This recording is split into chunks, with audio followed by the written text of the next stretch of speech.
खानदान का खाना पक जाए। समय बीतता गया, घमंड बढ़ता गया, वक्त गुजरता गया और उनका तकब्बुर बढ़ता गया। फिर अल्लाह ने अपना नबी भेजा, हजरत हूद अलैहिस्सलाम, जो कहने लगे, ऐ मेरी कौम, सिर्फ अल्लाह की इबादत करो, उसके सिवा कोई माबूद नहीं। खुद क्या तू चाहता है हम अपने बाप दादा के मजहब छोड़ दें?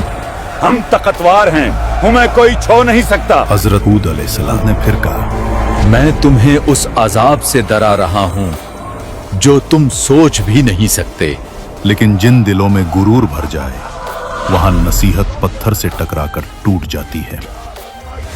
हजरत हूद अलैहिस्सलाम रोज उनके बाजारों, उनके महलों, उनके दरवाजों के पास जाकर आखिरी दावत देते।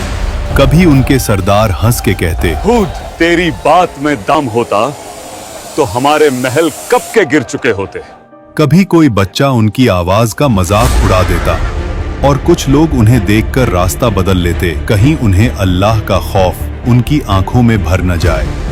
एक दिन हूद अलैहिस्सलाम उनकी असेंबली में गए, जहां उनके सरदार सोने के तख्तों पर बैठे थे। हूद अलैहिस्सलाम ने कहा, अल्लाह की बनाई हुई कुदरत का निजाम देख लो, तुम्हारी ताकत कुछ भी नहीं।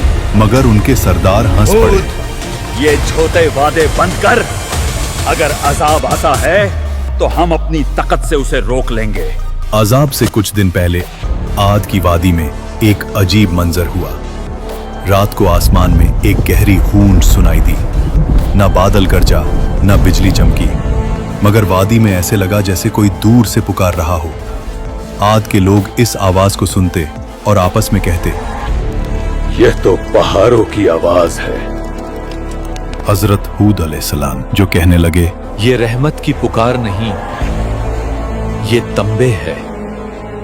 दूसरी रात जमीन हल्की सी हिली, मगर इतनी कम कि सिर्फ जानवर बेचैन हुए। देखो, इंसान हंस पड़े।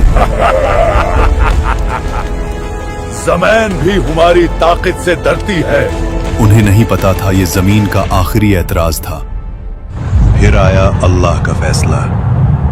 सबसे पहले उन पर कहत आया। 3 साल तक एक बूंद बारिश ना हुई। नदियां सूख गईं, बाग जल गए, जमीन पत्थर बन गई। लोग आसमान की तरफ देखते रहे, कब बारिश आएगी। लेकिन आसमान से जवाब आया, खामोशी। पहले साल उन्होंने कहा, ये तो मामूली सा मसला है, हम ताकतवर लोग हैं।